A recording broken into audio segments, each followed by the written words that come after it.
We saw the champions, we saw the bands, we saw the cheerleaders, we saw the fans. They say on any given Saturday it's possible to win. So let's talk about the season from the start to the end. We saw the champions, we saw the bands, we saw the cheerleaders, we saw the fans. They say on any given Saturday it's possible to win. So let's talk about the season from the start to the end. You've heard the song all year, fellas. We saw the champions. We saw the band. We saw the cheerleaders. We saw the fans. We have seen it all in 2019, and it culminated with the Celebration Bowl from the Mercedes Benz Stadium here in Atlanta, Georgia. Tolly Carr, Wiley Pitt, Stephen J. Gaither. Guys, we're going to talk about it a bit, but let's get to the highlights of what turned out to be the most exciting Celebration Bowl ever. It all comes down to this. Celebration Bowl 5. No more tweets, no more talking. We got Alcorn versus A&T, and both teams were teed, ready to brawl for it all in the Mercedes Benz Stadium. And the Braves and the Aggies blew the roof off this mother like Parliament. How many points they score? A lot. First quarter, Carter the Bell over the shoulder like little Michael Jackson in the studio with Barry Gordy. He tops it off with the LeBron chalk toss. That's a whole lot of GOAT business right there. Alcorn right back though. Felix Harper to Chris Blair. 36 yards and it's 10-7 Braves. But don't blink. Zachary Leslie gets a 56-yard score.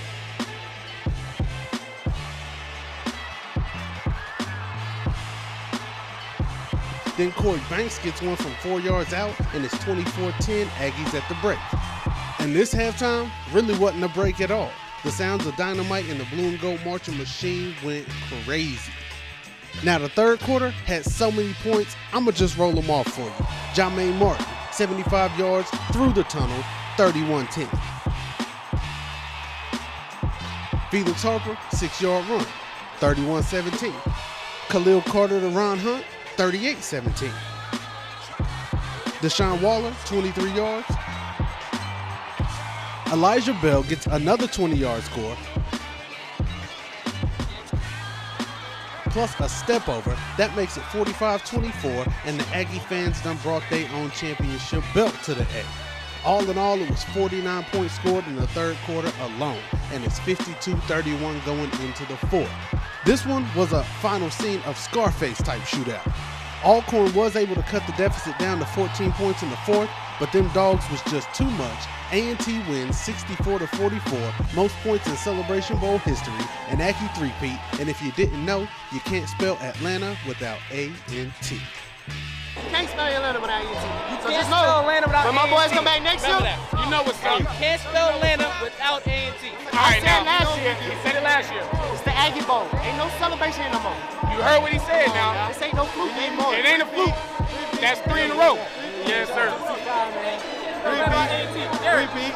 Yes, sir. Third in a row. Oh, hey, I got 5 here, baby. I got about 6 on there. How many? How many? You got 8. I got 6 on. How many? I got 6. How many? I got 8. I got 6. I feel like Jordan.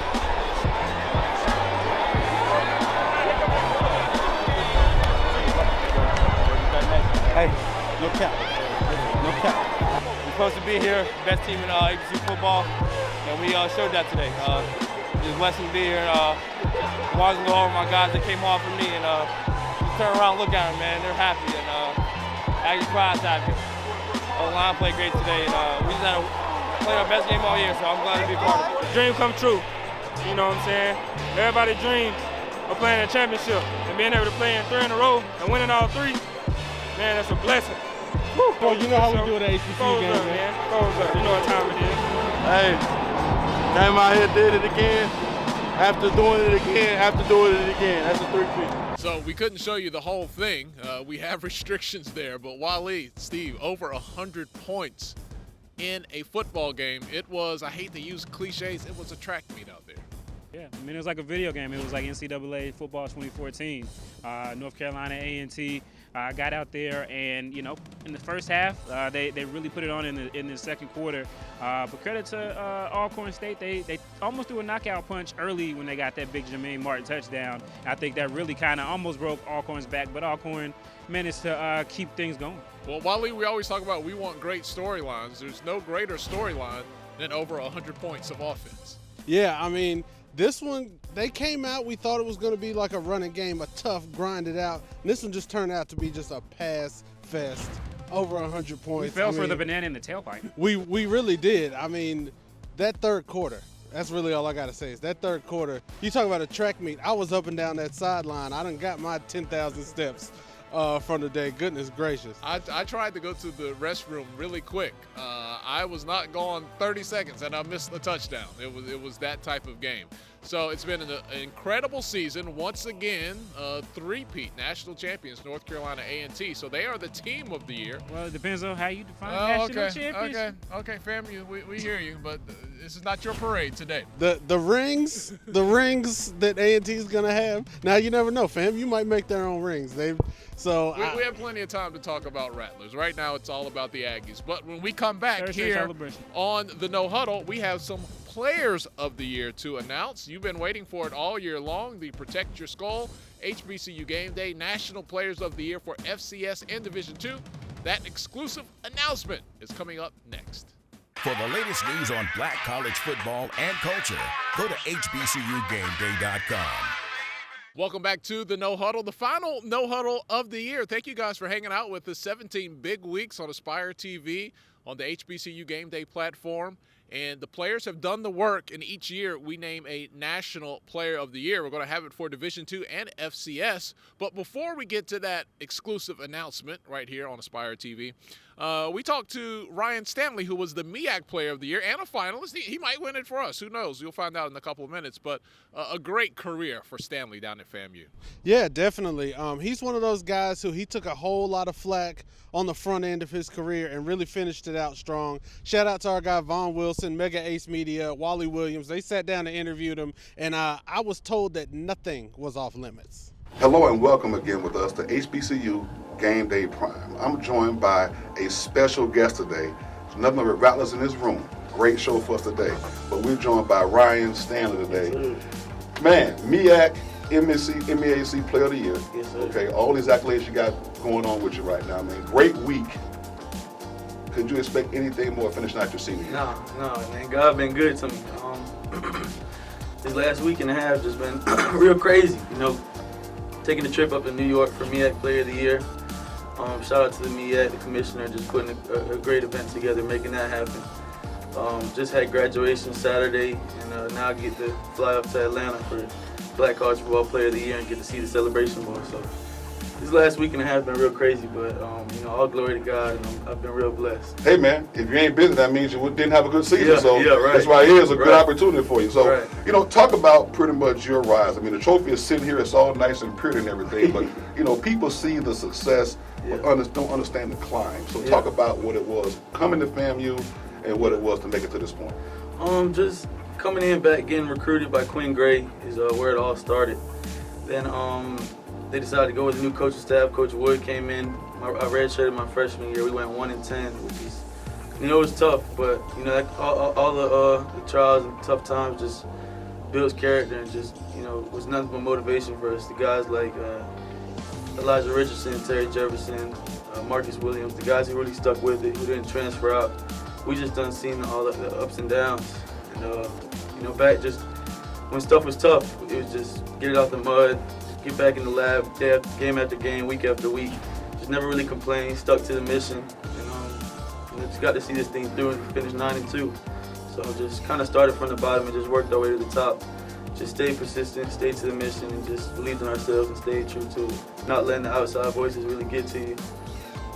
You know, back when, you know, in those days, there was a lot of negativity on the outside looking in, talking about us and whatnot, but then just sticking true to the guys in the locker room, not really worrying about the outside voices. Even now, with a little success, all the praise and, you know, congratulations and stuff like that is, you know, good, but it's just important. Don't really feed too much into it.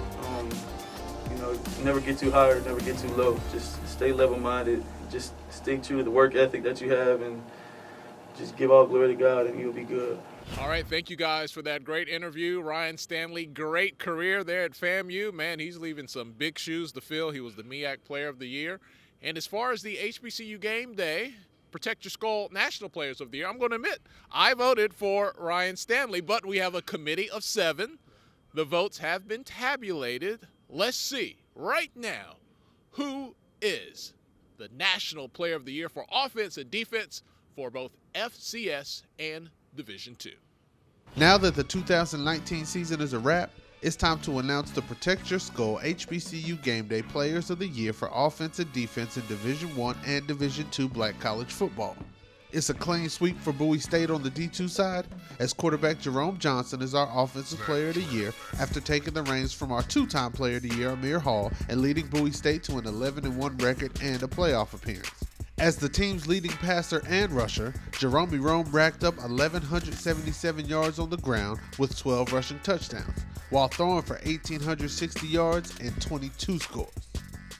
Our Defensive Player of the Year is Bowie State defensive lineman Joshua Pryor, who racked up 70 total tackles, 25 of them for a loss, with 13 sacks. Our Defensive Player of the Year in Division I is Morgan State's Rico Kennedy, who had a monster season for the Bears, piling up 105 tackles, 4.5 sacks, 2 picks, 1 forced fumble, and 1 fumble recovery. And our D1 Offensive Player of the Year is Celebration Bowl champion Jermaine Martin, who ran circles around his opponents this season to the tune of 1,336 yards and 21 touchdowns. And that was before his 110-yard, 2-touchdown performance in the Celebration Bowl. Head over to hbcugameday.com for more info, and a big-time congratulations to all these young men on their stellar seasons. What a great award. Thank you so much to Protect Your Skull. We'll have much more on our Facebook page, on our website, on our YouTube page as well. So we'll dive even deeper into the awards and the accolades of those young men. But quickly, guys, I know people will say, well, God, there's a lot of East Coast players here, but man, the MEAC is where it's been the last couple of years, and it's hard to argue with those results. There are receipts. Right, yeah. My vote, transparency, was Felix Harper. He played a pretty good game today, but Jermaine Martin, man, I mean, all year he's been the rock for that A&T team, and he really broke the game open today this year with that big run that you missed. It was a great run, and so kudos to him. He's a great guy with a great story, so couldn't be happier for him. And Wally, on the Division II side, we thought Bowie State would fall apart after Amir Hall left, but they came back with an undefeated season going into the postseason, and they sweep on the Division II side. Yeah, especially after that game I saw at Shaw. I will admit, Maryland don't hate me. I kind of counted Bowie out, but yeah, no, they swept up on the D2 side, and deservedly so. Jerome Johnson really impressed. You know, they started out with that 2 quarterback situation, and it's good to see a quarterback be like, we're cool with the 2 quarterbacks, but I'm about to play us into 1 quarterback. So that was awesome. I'm gonna take a step back. I voted for Jermaine Martin. So I'm like Dave Chappelle in the room. I was like, where's Ja? The whole year I was like, where's Ja? I mean, 1,300 yards, 21 touchdowns. So I had to take it back a little bit just because, you know, I did. And congratulations to all those guys. Look, the difference between Player of the Year and second, I mean, first of all, it doesn't mean anything. It's just people's opinion and votes. But to even be considered is an accomplishment, and a great career for all those guys. But guys, we're not done. We got much more show to go. When we come back, we're going to relive moments 3, 2, and 1 from the 2019 football season. You're watching the No Huddle. We'll be right back. For the latest news on Black college football and culture, go to hbcugameday.com.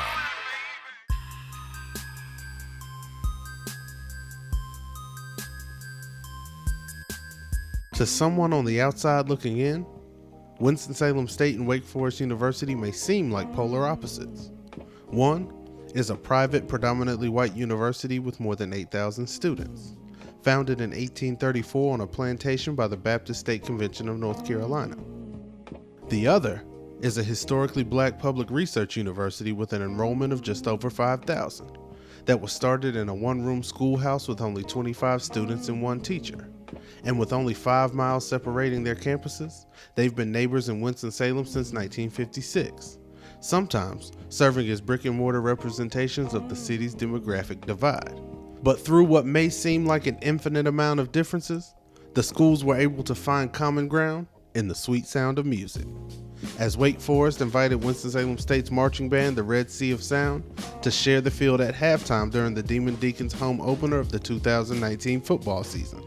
Hello HBCU world, my name is Michael Magruder. I am the Director of Bands at Winston-Salem State University. We needed something that 2 groups would come together. Although it's a brief moment for us, but we're still here. They appreciate us being here. we appreciate them even asking us to be here. So we have a great relationship with the city of Winston-Salem. We have a great relationship with Wake Forest band directors, so we're trying to bridge the gap. This is going to be probably some of the biggest that a few of our bandsmen have performed for. So I think it means a lot to them just to be in front of this many people. You know, we went through a lot of hard work in band camp in the first 2 weeks of school, and now we get to show everybody on a large stage what the band can do. You gotta have two different personalities. You know, there's the military personality when you gotta get everybody together, make sure the lines are straight. Because then when I'm performing, you know, I wanna make sure that I look as good as possible. I want to make sure that my moves are nice and crisp. And before the bands united for their halftime performance, they wowed the crowd from the stands as Winston-Salem State's band injected a little extra energy into the already raucous Wake Forest crowd.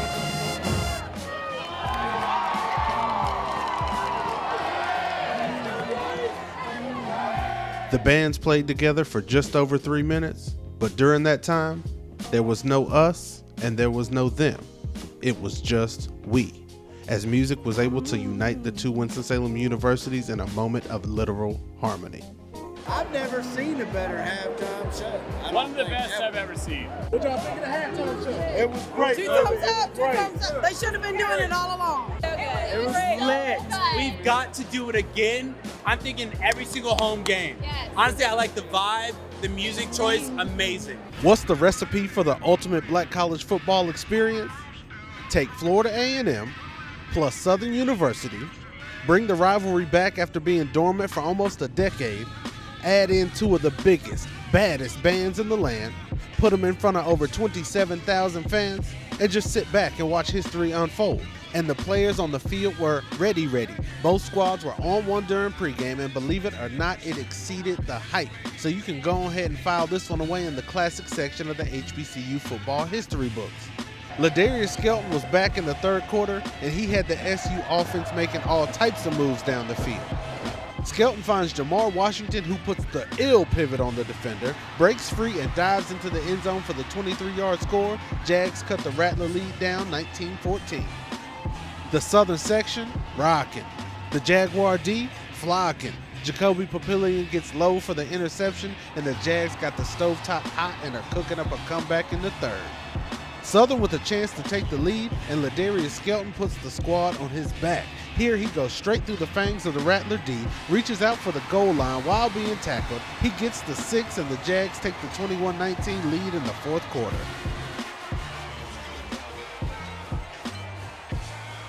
But nothing seems to faze this guy, Ryan Stanley. Backed up against his own end zone, he finds Xavier Smith for 42 yards, then finds Smith again for 17 yards. It looks so good, they might as well run it back. Ryan Stanley, Xavier Smith, 17 yards. This one for the go-ahead touchdown with just over 3 minutes left to play, and the FAMU fans are all the way turned up.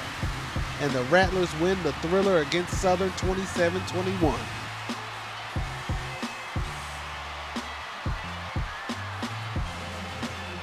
And the Rattlers get to sing their alma mater with their helmets held high after winning a classic iteration of a classic HBCU rivalry. Man, it's amazing, man. The crowd, man, it's just amazing, man. FAMU Rattler Nation got the best fans, man. It feels good. Hey, you already know when I got in the championship. I 3-0 right there. You already know what's going on. I got 2 more coming through the mail right now, and I'll come back to 2 years.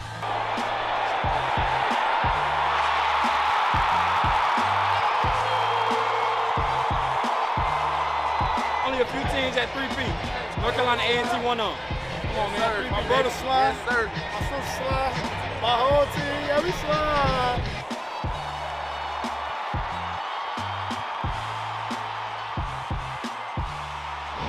See. Celebration Bowl champs. Here we go next year, and the year after that, and the year after that. Let's go, baby. I'm just blessed to be here. I don't care about all the stuff. I'm a team player at the end of the day. As long as my team winning, that's all I care about at the end of the day.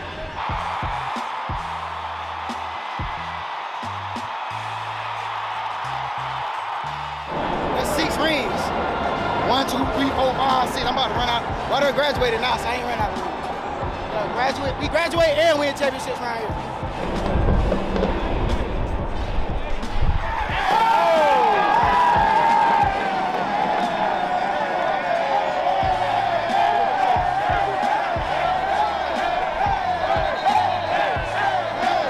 the latest news on Black college football and culture, go to HBCUGameDay.com.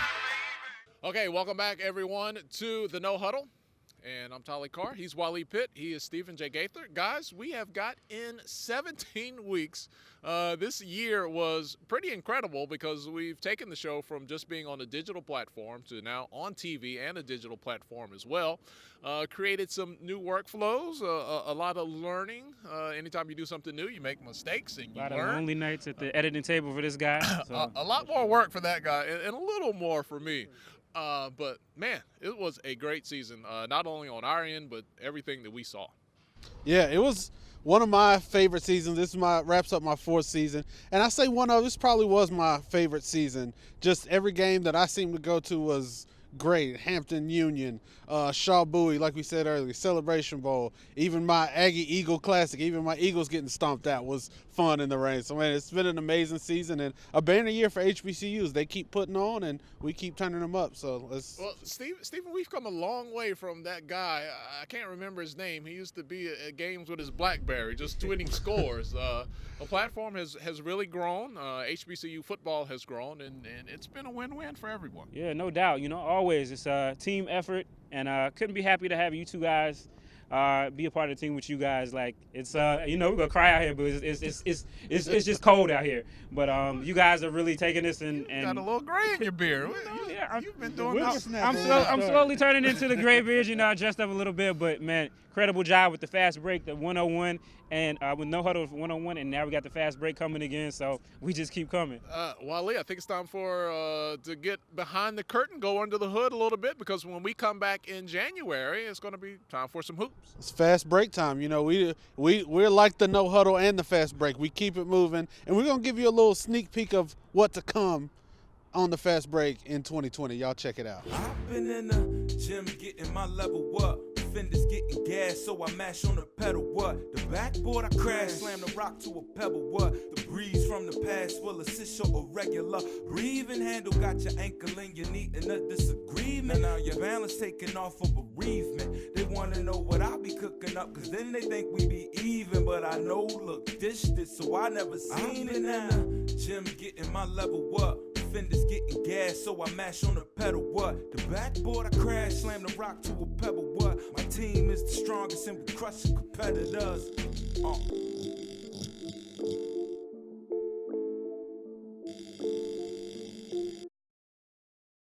For the latest news on Black college football and culture, go to HBCUGameDay.com.